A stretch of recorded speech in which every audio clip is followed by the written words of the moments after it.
E aí, pessoal? Voltamos? Vocês me ouvem bem? Ó, o pastor Jonas Madureira já pediu solicitação. É mais rápido na solicitação que no WhatsApp.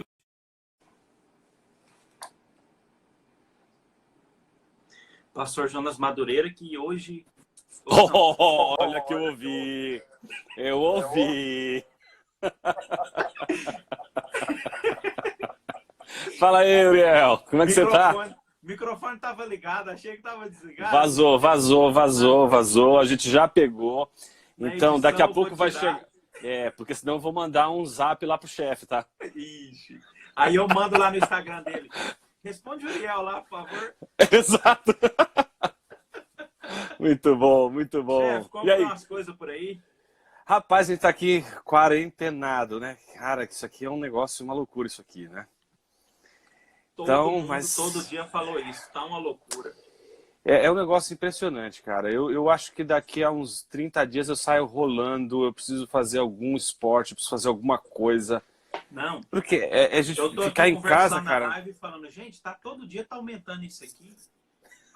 Todo dia eu tô, ué, gente, parece que eu tô mais gordo que ontem. O que tá acontecendo? Exatamente, cara, tá um negócio terrível. Terrível. Gente, eu já não fazia, não era de exercício. Agora... Você sabe que isso é ansiedade, né, cara? Ansiedade é um negócio terrível de controlar. Gente, Mas precisa de graça pra gente poder lidar com essa quarentena, não é fácil. Mas vamos que vamos. É. Não vamos perder a motivação, não, porque Não, que isso. a estrada é longa. Vamos fazer o que tem, né? Já que não tem... É, isso mesmo. Não, gente, ó, vocês já estão falando de ver o Verdão jogar. Deixa eu desativar esses comentários. Opa! Oh, meu pai. Oh, Jesus. Nem tudo é perfeito, né? Para trazer uma... Tem que ter algum motivo de festa, de alegria, de risada. Então eu tô dando, já tô garantindo a diversão. Tá garantida a diversão de hoje. Chefes, como Muito o senhor bem. já participou do PNO, o senhor sabe, são sempre Sim. perguntas tranquilas, Sim, leves. Claro. O pessoal sempre pega muito leve. Sua planilha só teve 250 perguntas, foi fácil escolhê-las. Então, assim, tudo tranquilo. E a pergunta é tranquila e leve, a primeira. Tá. Em qual momento os pais cristãos devem conversar com os filhos assuntos relacionados à sexualidade, tais como pedofilia, homossexualidade e pornografia? Pô, já começou assim. Eu nem boa noite direito. Nem boa noite direito. Não, eu acho que isso é muito... Eu preciso relativizar, digamos assim, o momento. Uhum. Porque depende muito dos pais e depende muito dos filhos, né? Cada filho tem uma dinâmica. Eu tenho 3 aqui em casa, né? E cada um tem um jeitinho diferente, cada um amadurece de uma maneira diferente. Uns são mais rápidos, outros são mais lentos. Eu acho que tudo depende, em primeiro lugar, do olhar do pai e da mãe. Os pais, eu acho que a nossa obrigação maior não é dos filhos, óbvio, é a nossa. Uhum. Porque é a nossa responsabilidade de ensiná-los e de guiá-los pelo caminho do Evangelho. Isso significa que, por um lado, a gente tem que ter condições doutrinárias, teológicas, suficientes, não é? Para educar teologicamente, não é? De acordo com as Escrituras, o Evangelho sadio, não é isso? Os nossos filhos. Por outro lado, a gente precisa desenvolver também a sensibilidade. E é aí que eu acho que a gente perde um pouco a mão, porque às vezes a gente pode ter até o conhecimento teológico, pode até ter abordagem legal para falar, apologética afiada, mas a gente não é sensível para o tempo, para o momento. E aí a gente adianta uma coisa que não deveria, e a minha preocupação maior não é tanto com chegar atrasado. Chegar adiantado demais estraga também. Então a nossa orientação sempre para os pais na igreja, e uma coisa que eu e minha esposa a gente tenta pensar, é a hora certa. Esperar o momento certo, às vezes a gente tem que aguentar um pouquinho, ler o tempo, ler a época, ler o coração, não é? Porque chegar adiantado demais abre portas que não deveriam ser abertas, né? E chegar tarde demais, você não vai lidar mais com a questão da prevenção, né? Você já vai lidar com a situação, né? Exato. Então, eu acho que vai da sensibilidade dos pais, e eu acho que não tem como, e aí, mais uma vez, eu acho que o entrosamento do casal é maravilhoso nesse aspecto. Se é um casal, então tem que ter entrosamento. Mas às vezes é uma viúva, às vezes é um cristão que veio de um divórcio, é separado, tem que lidar com uma série de situações tão difíceis. Hoje a gente lida com irmãos numa situação muito complicada, ou uma mãe que está cuidando dos filhos sozinha, ou um pai que está sozinho cuidando dos filhos, porque a mãe faleceu. Tem vários casos. Então, quando eles são sozinhos, é mais difícil, eu entendo, essa sensibilidade, né? Então aí eu acho que caminhar junto com um pastor da igreja, procurar um presbítero da igreja, alguém mais maduro para ajudar, é sempre uma atitude sábia.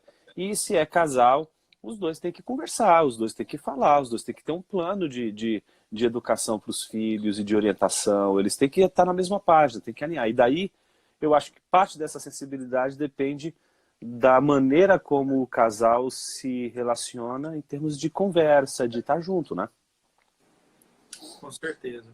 Uma outra pergunta que nós recebemos é: se Deus fez um plano com o intuito de ser glorificado no final, por que permitiu que o homem pecasse em vez de criar toda a humanidade para logo adorá-lo? Uhum. Essa é uma pergunta muito curiosa, né? Aquela famosa pergunta que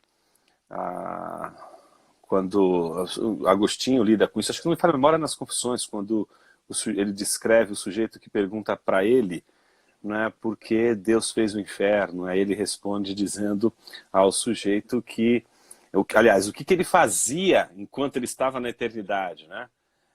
Ele pergunta para Agostinho, Agostinho diz, olha, ele estava preparando o inferno para colocar nele pessoas que fazem esse tipo de pergunta. Né?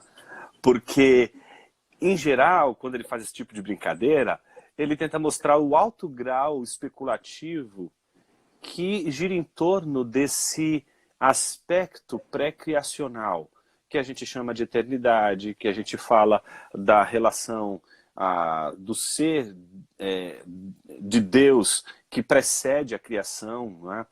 Então, tudo isso gera uma série de especulações. Mas se a gente tentar evitar as especulações ao máximo e tentar se fiar nas Escrituras, eu acho que a gente consegue, junto com as Escrituras e a sabedoria da tradição da igreja, e aí as nossas confissões de fé elas ajudam muito, a gente consegue, pelo menos, evitar interpretações equivocadas. Porque o problema são as interpretações equivocadas. Elas é que podem gerar conflito na igreja, elas podem gerar falsas doutrinas, elas podem gerar um falso evangelho. Então, nesse sentido, eu acho que a grande tradição da igreja tem razão quando diz que o pecado do homem, né, ele está dentro da provisão de Deus, não está fora. Então, não é uma situação do tipo, Deus estava ali, criou digamos assim, o homem, a mulher, colocou ali digamos assim, no confinamento e numa espécie de Big Brother. Deus está ali junto com Jesus torcendo. Olha só, eles estão ali. E agora, será que vai dar certo? Vai. Ih, rapaz, o cara comeu e agora já era, vai dar tudo errado. A gente precisa... Jesus, vem cá, agora você vai ter que resolver esse problema aqui. Tá certo? Porque o plano 1 aqui, o plano A não deu certo. Vem você resolver aquilo. Aí fica um Jesus que é uma espécie de plano B, como vai dizer o Piper, né? E isso é ruim, é muito ruim você ficar ali entendendo que o pecado está fora do plano de Deus e que Deus foi pego de surpresa. Não foi pego de surpresa, está dentro da providência divina, está dentro de toda a marcação determinativa do olhar de Deus e do ser de Deus inclinado para toda a sua obra, do começo ao fim. Mas aí vem a grande pergunta, é justamente porque a gente crê nisso que a pergunta sobre o significado do pecado do homem gera tanta sofrimento, né? Essa pergunta ela é tão semelhante àquela de Jesus Cristo. Não é? Por que então, quando Jesus, logo quando nasceu, era um bebezinho, se é o sangue dele que vai expiar os pecados, pega logo o bebezinho, já passa lá uma navalha como se passava num cordeiro e o sangue dele é derramado e ponto final. Por que que ele precisou crescer? Por que que ele precisou aprender? Por que que ele precisou ser batizado por João Batista? Por que que ele precisou ser levado pelo Espírito ao deserto para ser tentado por Satanás? Por que que ele precisou ser perseguido por fariseus? Por que que ele precisou carregar um madeiro, ser humilhado diante dos homens, ser cuspido pelos soldados romanos, pelos soldados do Sinédrio, ser açoitado por eles, ser prisionado naquela cruz? Por que que ele precisou fazer tudo isso? Por que ele simplesmente não sangrou logo de cara e resolveu? Então, essa pergunta do tipo, por que ele já não fez o homem logo para agora? Né? Isso para adorá-lo. Algumas coisas mostram o problema nessa pergunta, né? A ideia de que aquela coisa que Leibniz vai desenvolver numa obra de 1710, que é uma obra dedicada à Teodiceia. Né? A Teodiceia é toda a tentativa de justificar a bondade e a sabedoria de Deus diante das tensões e, inclusive, o problema do mal, ou do pecado. Então, essas teodiceias, essas tentativas, elas mostram também, quando a gente quer uma resposta clara para isso, e diz assim, por que ele não fez dessa forma e oferece um mundo possível? A gente não está dizendo, olha, eu acho que eu faria um mundo melhor do que o de Deus. Eu acho que a gente conseguiria criar um mundo melhor do que o dele. Então, há por detrás dessa questão também uma boa dosagem de orgulho e de uma noção de que talvez a gente conseguisse oferecer um mundo melhor se a gente tivesse justamente feito o mundo sem um pecado. Mas, por outro lado, existe uma razão bíblica para justificar o porquê desse pecado e porquê de tudo isso acontecer numa dimensão histórica. Eu entendo, junto com João Calvino, que toda a providência ela deve ser interpretada à luz do drama, à luz do teatro de Deus, o teatro mundi, que é uma expressão que foi desenvolvida desde Clemente de Alexandria. Aliás, já está presente em Paulo, quando ele fala dos apóstolos sendo entregues no grande teatro ali para serem humilhados, e entregues por Deus para serem humilhados todos os dias. Então isso vem ao longo da história da teologia cristã, revelando que a grande história de Deus é um drama. E se é um drama, tem que ter uma tensão. A grande pergunta é, por que tem que ter essa tensão e qual é o fundamento dessa tensão? É aí que eu entendo que não só a noção do drama, né, que está ali presente em João Calvino, mas também a noção da doutrina da aliança, ela é fundamental para a gente compreender isso. Se a gente entender que a Trindade, ela digamos assim, ela é por natureza pactual, e se Deus atua no mundo por meio de alianças que ele mesmo estabelece, isso reflete não uma contingência, mas uma natureza do próprio Deus. Deus é assim. Ele é pactual porque a sua natureza é uma natureza pactual. Não é? Então, nesses termos, a gente entende que a doutrina do Pactum Salutis, que foi uma doutrina muito criticada, por exemplo, por Karl Barth, que dizia que isso é invenção, vocês estão colocando coisas que a Bíblia não diz. Mas essa grande doutrina que muitos puritanos defenderam e que muitos reformados ainda defendem hoje, e eu sou um daqueles que acredita e defende esse fundamento do Pactum Salutis, eu acho que ele explica muito bem porque se o Pactum Salutis existe enquanto uma natureza do próprio ser trinitário de Deus, isso justifica a doação do Pai, do Filho e do Espírito Santo na eternidade. E isso responde àquela pergunta daquele jovenzinho quando pergunta para Agostinho o que Deus fazia na eternidade. Eles se amavam, então o Pai e o Espírito amam o Filho e o Pai amam o Espírito e o Filho amam o Pai, todos se doam, todos recebem. E não existe, nessa aliança pactual, trinitária, não existe uma coisa chamada cobiça, que é o fundamento do primeiro pecado. Né? O fundamento do pecado está no fato de o homem ter sido criado por Deus, e nessa aliança que já faz parte da natureza do próprio ser de Deus. Isso a gente pressupõe pelos vestígios do agir pactual de Deus nas Escrituras, então a gente pressupõe que ele é por natureza pactual e que, portanto, ao aliançar-se ao homem e dar ao homem o pacto, né, ele então chama o homem para dentro dessa relação pactual para dentro dessa relação de aliança, e o homem tem que entrar nessa relação de doação, de amor. O problema é que o que quebra a relação de amor é a cobiça. A cobiça, ela não é da ordem da doação e da recepção, ela é da ordem do roubo, do furto, do tomar. Então vocês podem comer de todas as árvores daqui, mas esta aqui não tome ela. E o que acontece é exatamente isso.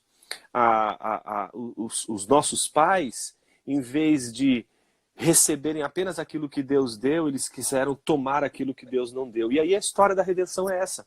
A história da redenção é a história de Deus mostrar para o homem e ensinar ao homem pela disciplina do Senhor que ele precisa aprender a viver debaixo da aliança de Deus. E o Evangelho é a maior prova do cumprimento dessa natureza aliancista de Deus, em dar mais uma vez o seu filho, uma doação, e agora ele não dá mais uma coisa, ele não dá mais um fruto. Ele mesmo se dá para o ser humano e para o seu povo, para os seus eleitos, para que eles possam agora corresponder nessa aliança com Deus, na doação e nunca na cobiça, no furto, etc. Então eu entendo que todo o drama se explica pelo fato de Deus ser o Criador, não só do mundo, mas da história. Ele é o Deus da provisão, mas ele é também a própria fonte da providência. Ele é, portanto, o Deus provedor e ele vai prover toda a história. Então é uma linha, é uma história. E então Deus não nos deu só o mundo, ele também nos deu uma história. Se você não entendeu, com o Jonas Madureira explicando dessa forma, quando a live sair, você volta e assiste de novo. Faça-me o favor de voltar essa live. Em outras palavras, Julião, por que Deus fez tudo o que ele fez? Por amor, ele doou, e é isso, é um presente. E a gente não sabe lidar até hoje com dádivas, com presentes. Nós sempre tentamos achar problemas ou gerar problemas com os presentes e dádivas que Deus nos deixou. Exato. Como trabalhar biblicamente com o público acadêmico? Rapaz, eu acho que essa questão é multivetorial, né? Ela tem várias implicações, ligações. Eu vou puxar uma delas aqui, que é a presença mesmo do cristão no mundo acadêmico, né? Eu acho que qualquer pessoa que tem um mínimo de experiência no universo acadêmico sabe que uma das maiores tentações é o orgulho, é a vaidade. Óbvio que o poder, dinheiro, sexo está presente, porque esses três, digamos assim, esses três ídolos, eles estão o tempo todo presentes de uma maneira tentando o povo de Deus, né? Mas eu entendo que é um lugar e um contexto onde a vaidade, o orgulho, eles estão muito latentes. E justamente por quê? Porque o conhecimento, ele de certa forma te coloca numa situação de poder.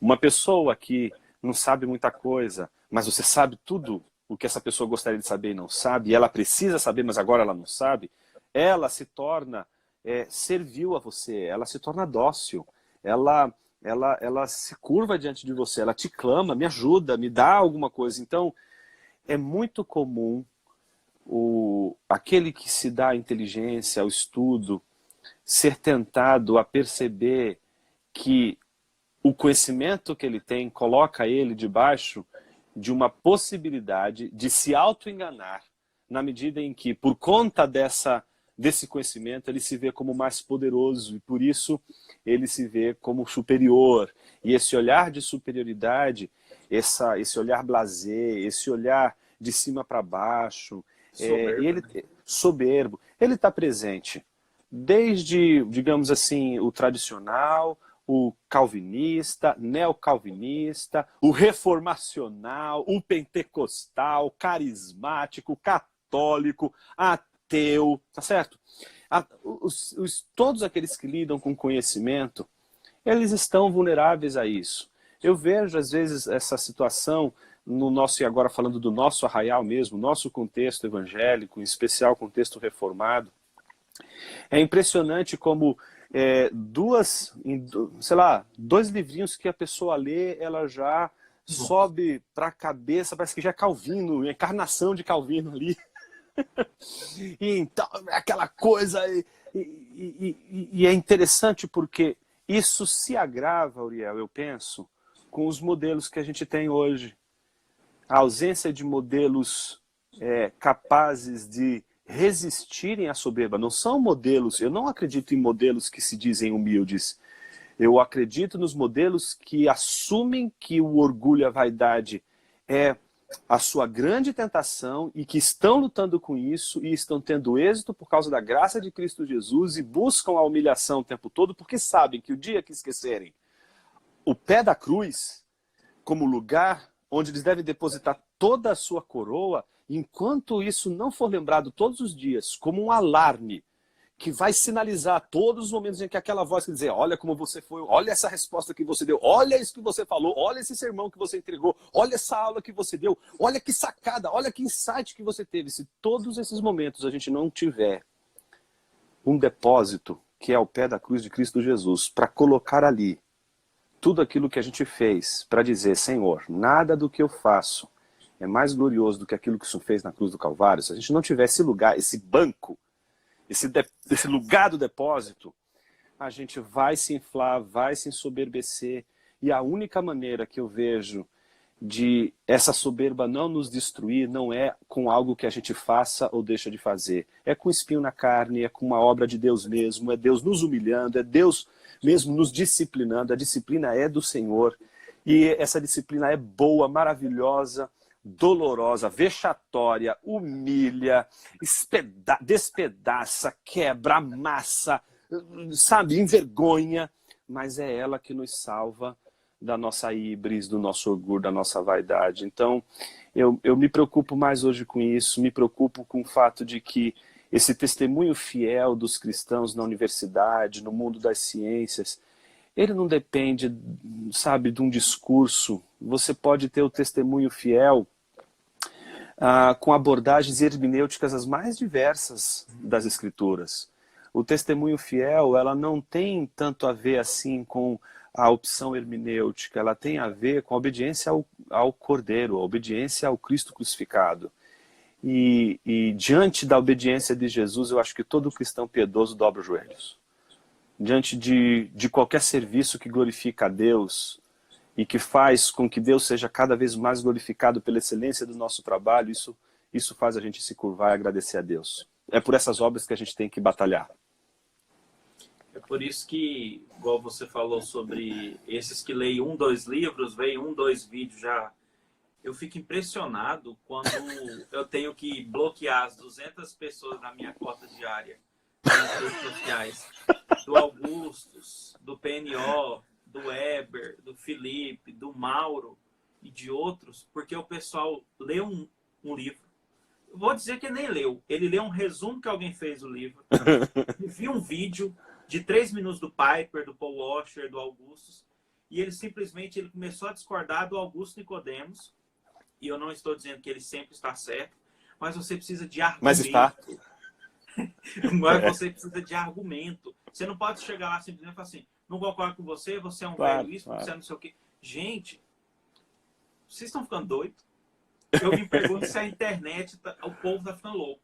Porque assim, Jonas, é sério, é uns 200 não, eu imagino. todo dia que entra na minha cota diária de bloqueio e de exclusão.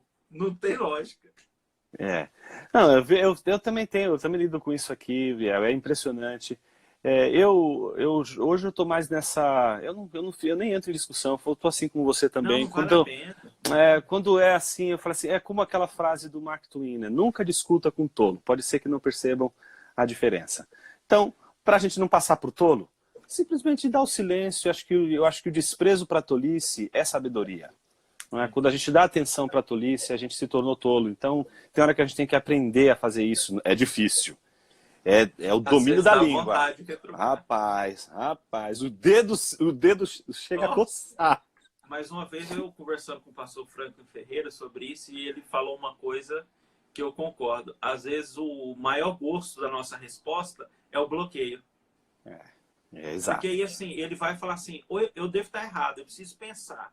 Porque se o Augusto já me bloqueou, se o Jonas já me bloqueou, eu estou errado. Não... É complicado. Assim, pessoal, agora, já aconteceu muitas vezes comigo de eu receber alguma coisa assim meio atravessado, Liel, e o que hoje ultimamente eu faço? Isso depois de muita bronca da minha esposa, né? Ora. Então, aí o que eu faço? Não, eu escrevo a mensagem desaforada. Não, mas assim, eu boto tudo ali. Eu falo, Senhor, agora esse demônio vai ouvir. Agora ele vai aprender. Vai. Cara, depois que eu fiz aquilo, eu deleto, jogo fora, não mando. Pronto, porque aquilo ali é o seguinte, a gente tem uma violência dentro da gente, que ela tá dentro do nosso coração desde o Éden. Sim. E a gente tem que aprender a encontrar meios graciosos de Deus para a gente se livrar desses incômodos. E às vezes não compensa a gente se indispor. E todas as vezes que eu me indisponho, Uriel, é muito difícil. Eu sempre me arrependo. Eu sempre me arrependo. Eu falei, por que eu fui abrir minha boca?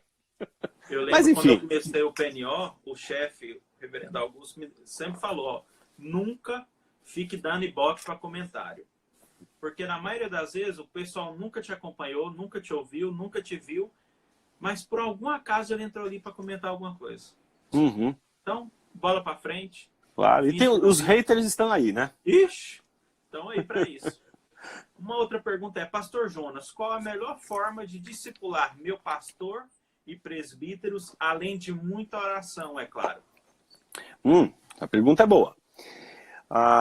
Primeiro, acho que essa pergunta ela precisa de definição do discipulado, porque pelo tom que essa pergunta se colocou, a ideia do discipulado é uma ideia talvez como de um coach, como alguém que orienta, alguém que... Como é que eu posso entrar... como é que eu posso entrar numa relação de discipulado? Do tipo, eu sou o discipulador e o meu pastor ou o presbítero da igreja vai ser o meu discipulando. A gente criou isso na igreja e isso tem transformado o discipulado em programas de crescimento de igreja. Muita gente tem transformado isso em meios também de controle de massa. Então, você tem, ele é meu discipulador. Como assim ele é meu discipulador? A gente é discipulado pelo corpo de Cristo. O corpo de Cristo é o corpo de discípulos. E a grande pergunta é, o que os discípulos fazem? Eu entendo que os discípulos compartilham das boas novas. Então, a melhor maneira de você discipular seu pastor, ou de estar no discipulado com o seu pastor, eu prefiro mais essa expressão, é você dizer assim, pastor, vamos almoçar? Eu queria conversar sobre o evangelho com o senhor. E conversar sobre o evangelho. Eu queria falar um pouco do que eu estou vivendo do evangelho para o senhor. E eu queria também ouvir o que o senhor tem para dizer do evangelho. Então não existe essa ideia o encontro de dois discípulos, um que vai discipular e o outro que vai ser discipulado. No encontro de dois discípulos só existe um mestre. E esse mestre está entre os dois. É Jesus Cristo.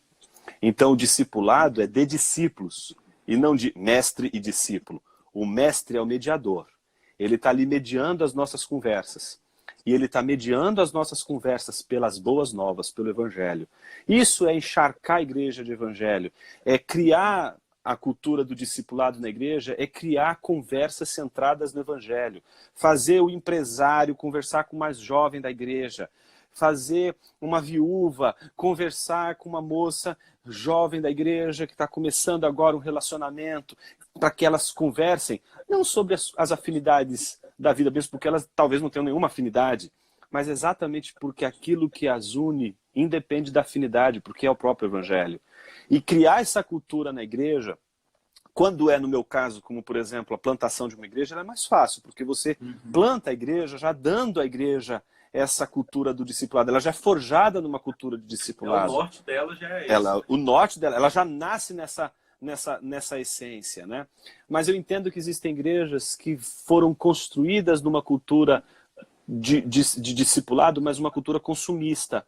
Uma cultura de discipulado como consumo. Então, se tem discipulado, é um programa de crescimento na igreja. E para mudar isso, não tem jeito. Às vezes a gente precisa destruir exatamente um sistema E desconfigurar esse sistema leva tempo. Então o trabalho do pastor é um trabalho, primeiro, de educador. E ele precisa, como educador, desconstruir essa ideia que foi construída ao longo de tantas épocas, né? Ao ponto dessa pessoa entender a natureza do discipulado. E ele só vai conseguir fazer isso realmente acontecer na igreja se ele mesmo promover essa cultura do discipulado conversando com pessoas. Ele vai ter que gastar o tempo dele envolvendo pessoas em conversas sobre o Evangelho, a partir do Evangelho, submetendo todos os assuntos da vida à luz do Evangelho. E eu acho que isso só traz crescimento para a igreja, só traz vida, vigor. Os crentes ficam mais sábios, os aconselhamentos são mais produtivos, os aconselhamentos não são mais feitos por a turma dos conselheiros. Não, a igreja está envolvida em aconselhamento, os membros estão envolvidos em aconselhamento, e eles sabem os mecanismos do discipulado, da disciplina, digamos assim, preventiva, que é o discipulado, e a disciplina corretiva, que é a disciplina eclesiástica. Eles estão cientes da disciplina, estão cientes de como isso funciona, a igreja está pactuada. Então, numa situação como essa, os pastores e os membros, os presbíteros da igreja, eles estão entrosados. E é uma bênção quando os presbíteros da igreja estão envolvidos no cuidado da membresia. Quando os presbíteros não estão envolvidos apenas com a administração da igreja, mas eles estão envolvidos com a vida espiritual e a vida teológica da igreja. Eles estão suprindo as necessidades da igreja. Eles são alimentadores do rebanho. Eu gosto de entender que aquela passagem, que tem uma aplicação aí complicada para fazer, mas ela, ao longo do tempo, ela é usada nesse sentido, mas eu gosto muito que ela é usada com relação aos apóstolos e aqueles homens que foram escolhidos para servir as mesas. É usado ali o verbo diaconizar, tanto para as mesas como para a palavra.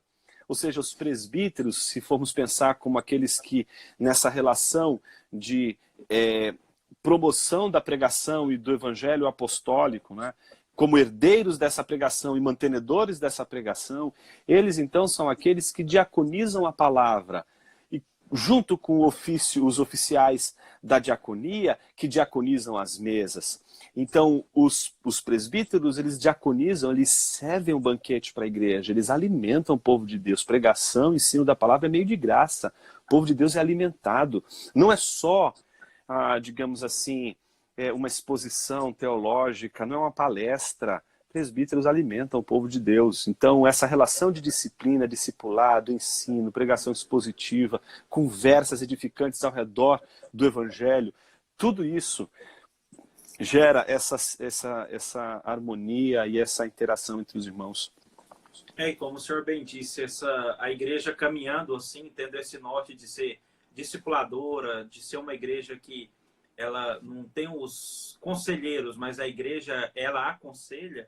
Você tem mais o aconselhamento preventivo, isso é melhor para a igreja, do que você sempre ter o aconselhamento corretivo, que só o pastor e o corpo de presbítero, que já é caso de disciplina, de exclusão, o que seja, mas a igreja se aconselha ao ponto de prevenir uma etapa pior da caminhada como corpo de Cristo, né?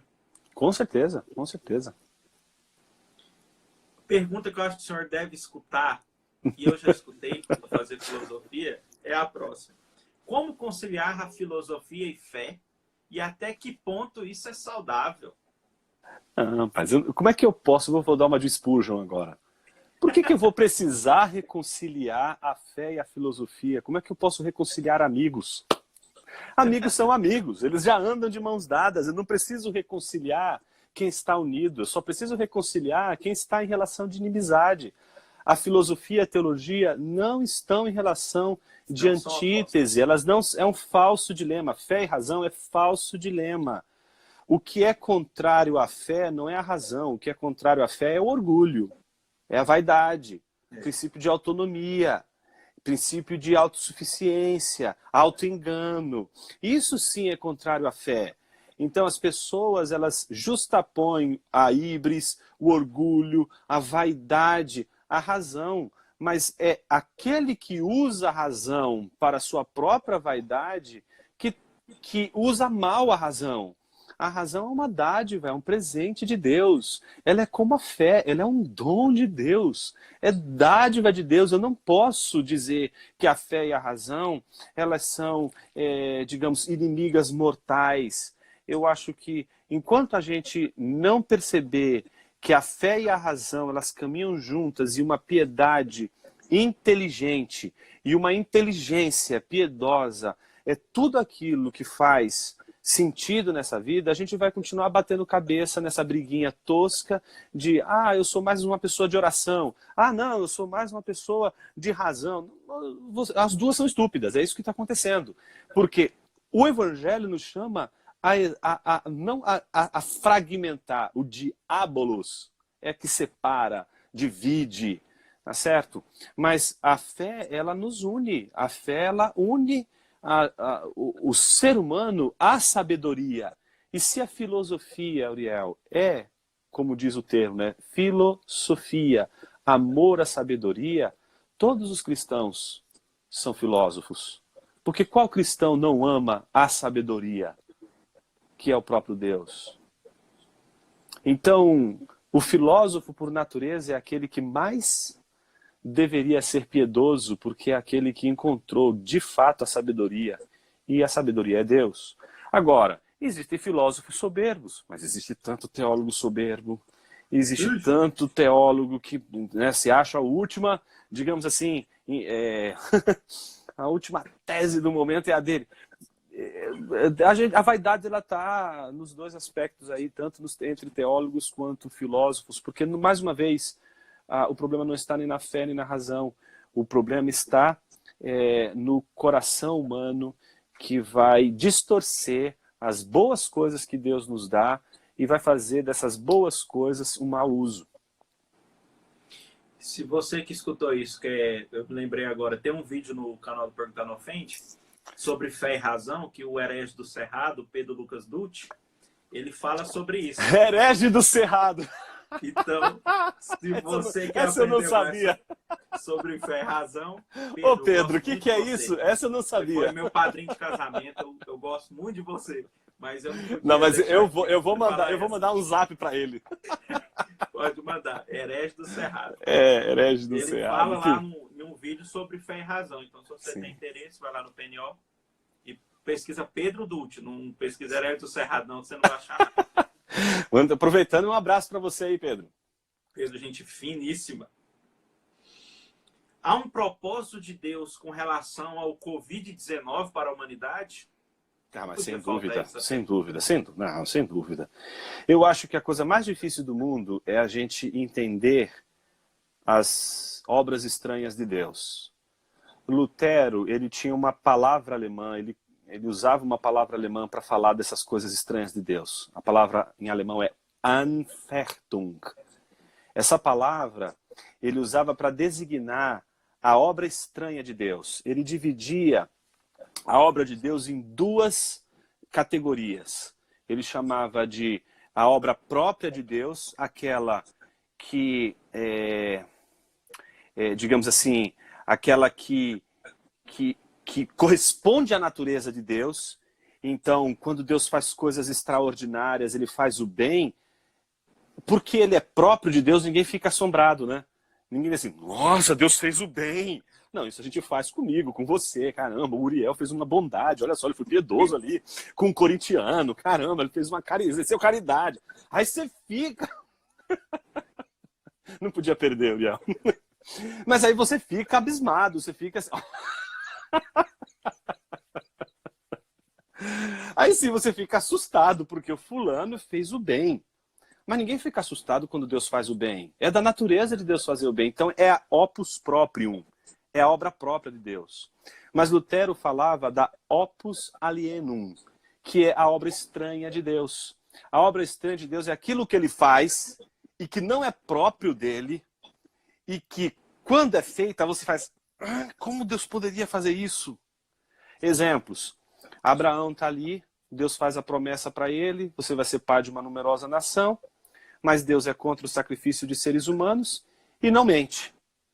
Mas aí o que ele faz? Pede para que Abraão sacrifique seu filho, que é justamente aquele que foi prometido por Deus para ser o seu sucessor. Ou seja, se ele faz o sacrifício, ele comete dois atos que parecem contradizer com o ser de Deus, que é o sacrifício de um ser humano e o sacrifício daquele que garantiria que Deus não mente e que ele é fiel e vai manter a sua palavra para sempre. Mas o que a gente vê quando Deus pede Isaac, para que Abraão sacrifique Isaac, é uma obra estranha. Quando a gente vê Deus levando, o Espírito de Deus levando Jesus para ser tentado no deserto pelo diabo, Mateus capítulo 4, versículo 1, o que a gente está vendo ali? A opus alienum de Deus. Não é aquela coisa que diz, como assim Deus está levando Jesus para ser tentado pelo Satanás? Ou quando a gente abre a famosa passagem, já que ele estava falando sobre híbris, orgulho, quando Paulo, que teve as grandes revelações, ele diz, para que eu não me ensoberbecesse por conta delas, foi me posto um espinho na carne, mensageiro de Satanás, que vem da parte de Deus. Ou seja, como assim um mensageiro de Satanás que vem da parte de Deus para esbofetear, para me envergonhar? Essa obra estranha de Deus é aquilo que quando a gente vê, a gente diz assim, isso aqui não combina com Deus. Mas a gente nunca conhece o fim da história. A gente nunca sabe os meandros. A gente é como Jó. A gente adoraria, como Jó, ler o capítulo 1 de Jó. Só que o capítulo 1 e o capítulo 2, Jó não leu. Só quem lê são os leitores do livro de Jó. Então, quem está lendo o livro de Jó sabe a resposta das perguntas que Jó está fazendo. Mas o problema é que Jó não sabe. Então, o leitor do livro de Jó, ele, quando lê, ele diz assim, não, tem um sentido, tem uma razão de ser. Não, continua crendo em Deus. Não vai por aí. Porque você acompanhou o 1º e o 2º capítulo. O problema é que nós somos o Jó nas nossas experiências com a obra estranha de Deus. E Deus não nos deu o 1º e o 2º capítulo das nossas vidas para a gente ler. E então, aí a gente enfrenta as grandes questões da vida. Por que a Covid-19 vem numa circunstâncias como essa? Mas aquele que anda com Deus sabe que é impossível você andar com Deus e ter certeza de todas as suas possibilidades de ações.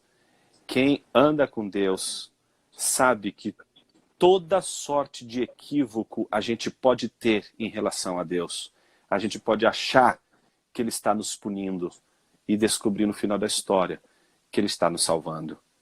Eu entendo que todo o Covid-19, essa experiência toda, por mais que ela seja efeito da queda, e a gente sabe que o pecado de Adão teve efeito cósmico, porque foi a quebra de uma aliança, não foi uma questão, como é a aliança, é federal, é pactual. O pecado de Adão não diz respeito só a ele, mas diz respeito a toda a humanidade, é forense, diz respeito ao cosmos, e é ontológico, porque atinge as esferas da natureza, atinge as esferas da realidade em todos os seus aspectos.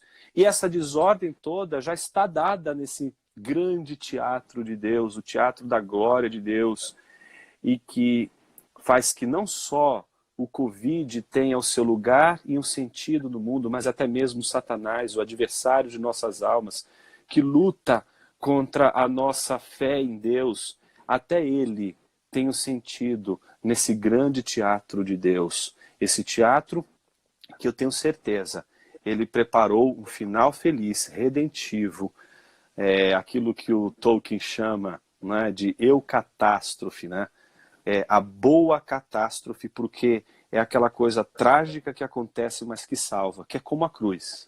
Feia, dolorosa, triste, solitária, soturna, mas que repousa nela a salvação do povo de Deus. Deus faz obras estranhas, e essas obras estranhas são aquelas que nos surpreendem, porque são aquelas que fazem a gente olhar e dizer assim, será que pode vir alguma coisa boa de Nazaré? Nazaré é muito estranho. Muito estranho. Muito. Peraí que eu tô me recompondo dessa resposta.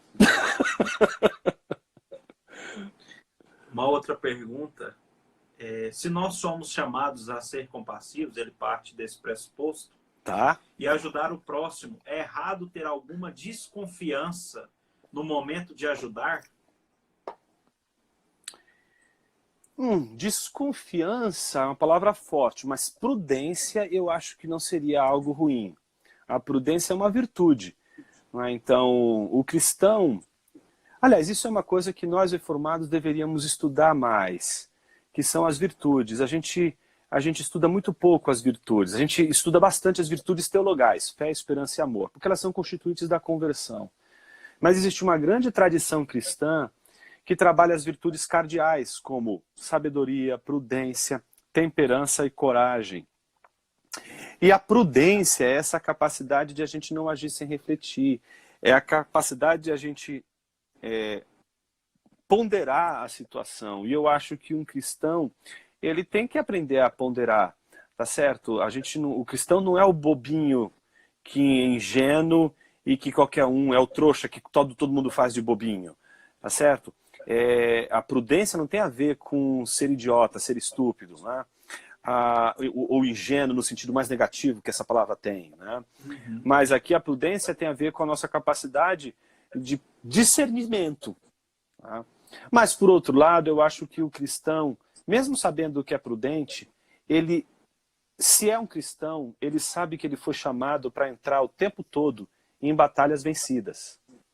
Porque ele está acostumado a vivenciar o fato de que o poder de Deus sempre se manifesta naquelas supostas derrotas. A cruz, que é uma suposta derrota, ou as nossas dificuldades, alguém que passou a perna, alguém que nos tirou a paz. Você vai conversar com alguém, por exemplo, sobre o evangelho, se alguém abre o coração depois da conversa e fala coisas tão duras, e você, para ajudar aquela pessoa, você dá tudo o que você tem, você sai daquela conversa exaurido, você teve que perder. O povo de Deus é o povo que aprende a perder para ganhar, é o povo que perde para ganhar. E então, a gente tem que, de alguma forma, desenvolver uma certa defesa da nossa dor na perda.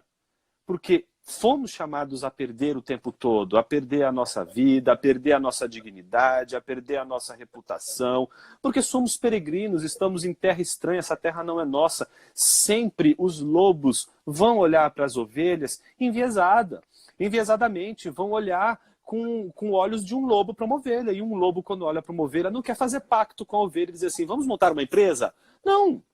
O lobo vai de encontro à ovelha e vai devorar a ovelha, vai estraçalhar a ovelha. E a gente tem que aprender a lidar com essa antítese. Um cristão que quer ficar bem com todo mundo, que quer ficar bem com o mundo ao seu redor, ele não entendeu que ele faz parte de uma batalha espiritual, e eu acho que o termo batalha espiritual ficou muito desgastado pelo pessoal neopentecostal, que fez um uso absurdo de uma experiência bíblica, e que fez com que muita gente, por exemplo, pela crítica forçosa, digamos assim, pelo uso, melhor dizendo, mal feito da batalha espiritual, o que aconteceu com a igreja evangélica brasileira hoje? A igreja evangélica brasileira não consegue mais discernir o que é batalha espiritual e hoje decide tudo pela política. Se reduziu tudo a uma questão política. O povo de Deus, porque foi ludibriado por conta de uma falsa teologia da batalha espiritual, perdeu de vista a verdadeira teologia da batalha espiritual e substituiu a teologia da batalha espiritual, que tem um só rei, um só senhor, pela batalha política. Os cristãos estão batalhando e lutando por posicionamentos políticos. A batalha hoje entre as pessoas não é mais a dimensão entre Satanás. Travou. Astúcias contra as astúcias de Satanás. Falou batalha espiritual de Satanás. Foi falar no cramunhão, olha aí, ó. Foi mexer com ó. Mas Já é isso. travou. Mas é isso. Essa substituição da verdadeira teologia da batalha espiritual pela resolução redentiva por meio da política é uma desgraça que tem tocado hoje. Cristãos que se dizem de direita, cristãos que se dizem de esquerda e cristãos que se dizem isentão, porque o isentão também se posicionou, não vem com essa de dizer, não me posicionei, a isenção também se posiciona. E essa maneira de lidar com a batalha espiritual, legítima, como diz as Escrituras, pelo viés da plataforma política, ela só humilha a nossa condição enquanto pastores, enquanto homens de Deus, enquanto igreja, que entende que a nossa luta ela tem uma dimensão maior. Com isso, eu não estou dizendo, obviamente, que não haja uma batalha na esfera política e que Satanás também atue nessas esferas. Mas minha observação é o quanto a gente, por uma decepção, a gente não consegue mais enxergar, digamos assim, o anticristo dos nossos dias nas suas manifestações mais absurdas, mais contrárias ao evangelho, e a gente não consegue mais enxergar, sabe, o catecon, o poder de Deus que freia a maldade, o poder de Deus que freia o maligno, que freia o adversário das nossas almas. A gente esqueceu de tudo isso. Acho que tem um livro do Joel Bick que ajuda a pensar um pouco nisso. Nosso chefe aí tem um livro de batalha espiritual. Vale a pena aí, Augusto Nicodemos escreveu, ajuda muito. Então, pessoal, vamos voltar a pensar nessas coisas aí, porque eu acho que elas fazem muito sentido, inclusive no mundo de hoje. Aliás, um terceiro livro muito bom e que eu acho que explica, mas assim, o que eu acabei de falar de uma maneira muito belíssima, sem, digamos assim, esse arranjo tosco de palavras que eu usei aqui, que é o Cartas ao Coisa Ruim, ou Cartas do Diabo ao Seu Aprendiz, do C.S. Lewis, né?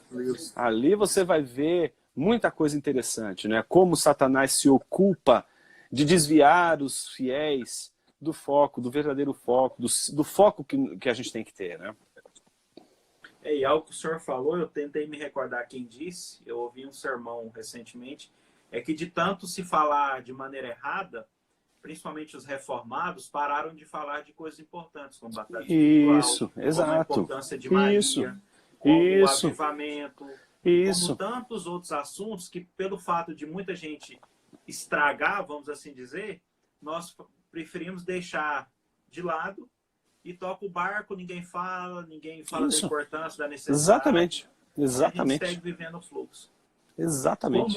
Como nem só de filosofia, cosmovisão e teologia veio a planilha do Jonas Madureira, a próxima pergunta não é pessoal, eu não sei quem mandou, não pedi para colocar nome na planilha, não pedi e-mail, WhatsApp, mas a pergunta que veio é o que fazer com a sogra intrometida?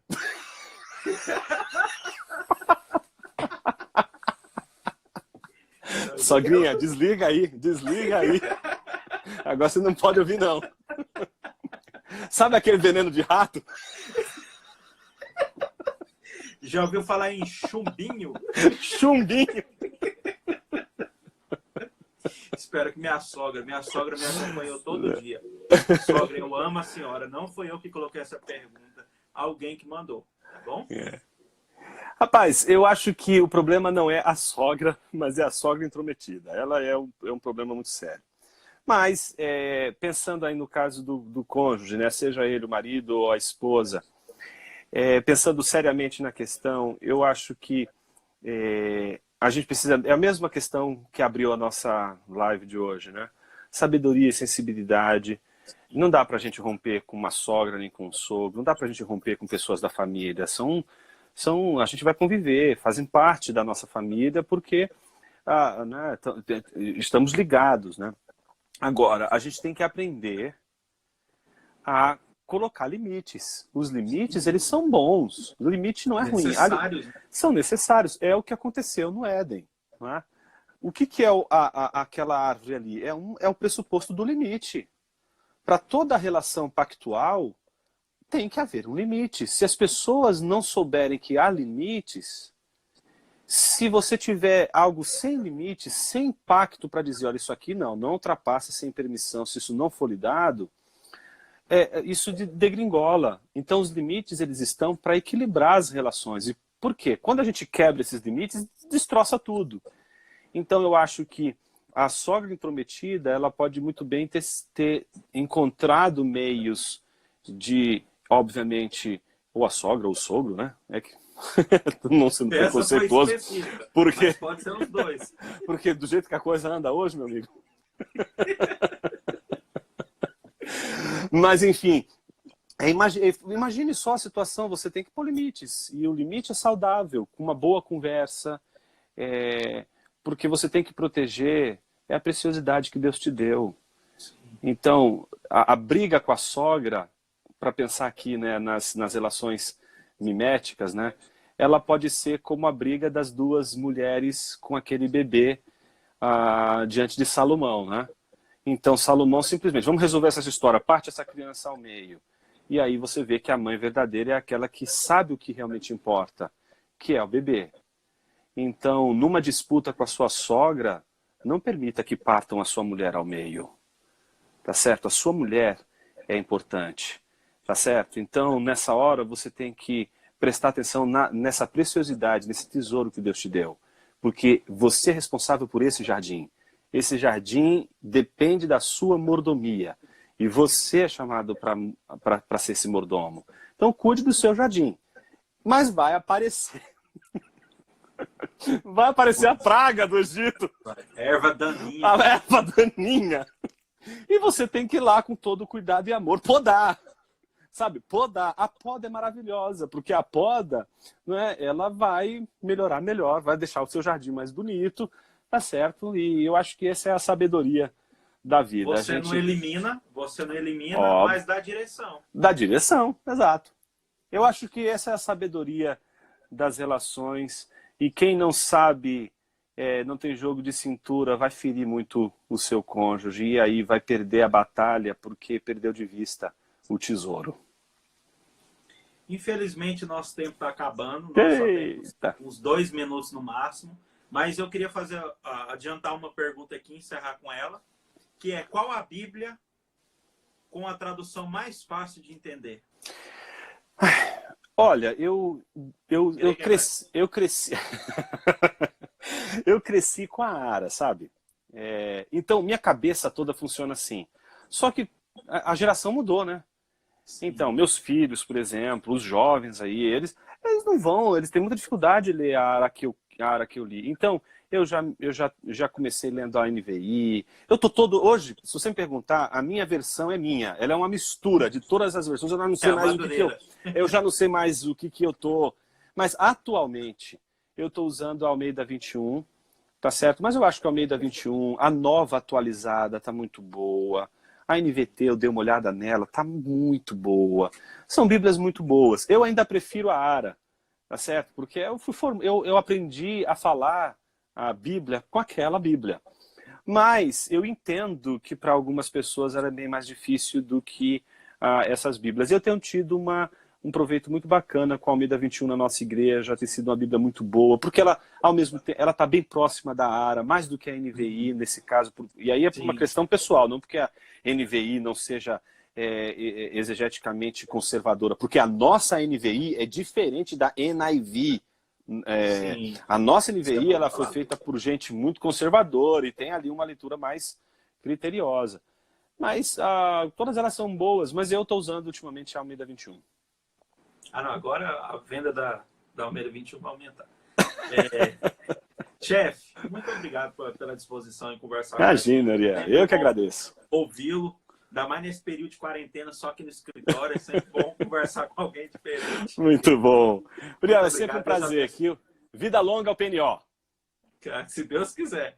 Muito obrigado, Deus abençoe vocês aí nesse período de quarentena, os guarde, os abençoe. Amém. E até uma próxima. Espero vê-lo logo. Amém. Tchau, tchau. Tchau, tchau.